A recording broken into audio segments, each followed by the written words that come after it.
My name is Brianna Jan, and this is Dr. Alec Jan, and we are with EUSTASIS Psychiatric and Addiction Health.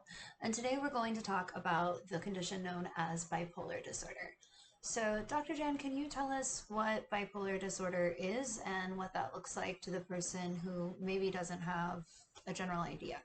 So bipolar disorder is basically manic episodes with or without depressive episodes or a combination of manic and depressive episodes. It usually runs in families. When an individual is manic, symptoms can be including but not limited to decreased need for sleep, grandiosity, excessively high risk taking behavior, talking too fast, talking too much, and when somebody is depressed, it's the opposite, like, not wanting to do things, loss of interest in doing things, sometimes, a lot of times feeling suicidal. Okay, and you mentioned grandiosity. Can you tell our viewers what grandiosity is and how that is, since that is a very distinguishing characteristic of bipolar disorder over other psychiatric conditions? Yeah, grandiosity is like thinking that you have abilities to do more than what is consistent with reality testing. And examples would be somebody just going out and spending $100,000 on things that the person does not need, buying property, millions of dollars in property, going out and gambling, thinking that somebody is invincible, things like that. Okay, and so when we're looking at bipolar disorder, what are some of the risks that somebody would have if they were to let this go untreated? There's this phenomenon of kindling, like every single episode that is left untreated can lead to worsening of future course of illness and can be very difficult to treat.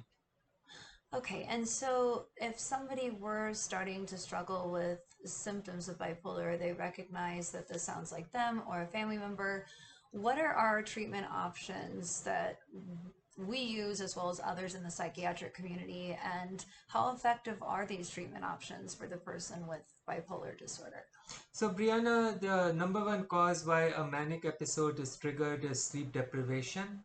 So, ruling out all the medical causes of bipolar disorder, like certain medications like steroids can cause bipolar symptoms, prednisone, then making sure the patient is getting adequate sleep. We have several mood stabilizers like lithium, Depakote, carbamazepine. We have atypical antipsychotics like cariprazine, olanzapine, risperidone, newer antipsychotics like aripiprazole, etc.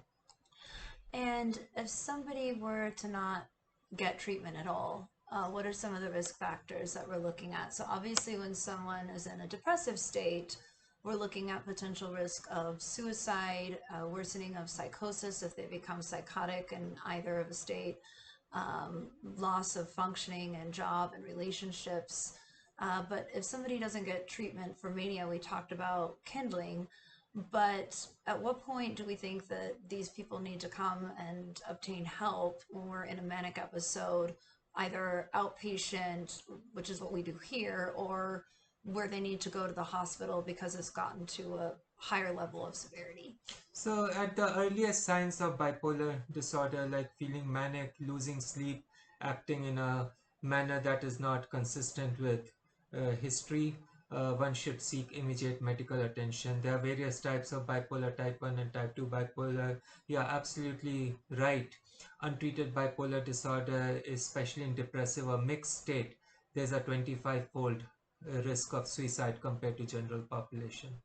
And you mentioned also that this runs in families. So if somebody knows that they have a family predisposition to bipolar, they have a first degree relative with it, and they're having what we would call mood swings, that's definitely a sign that they may need to reach out to a mental health professional and at least get assessed. Absolutely. Bipolar disorder should not be left untreated. Otherwise, consequences can be devastating, including but not limited to financial ruin, suicide, breakup of family, so legal consequences. But to give some hope, the people that we've seen with bipolar, once treated, can have a pretty good state of functioning when they find the right combination Yes. of, psychotherapy, psychopharmacology, adjusting lifestyle dynamics to work around this. So it doesn't have to be a a limiting condition.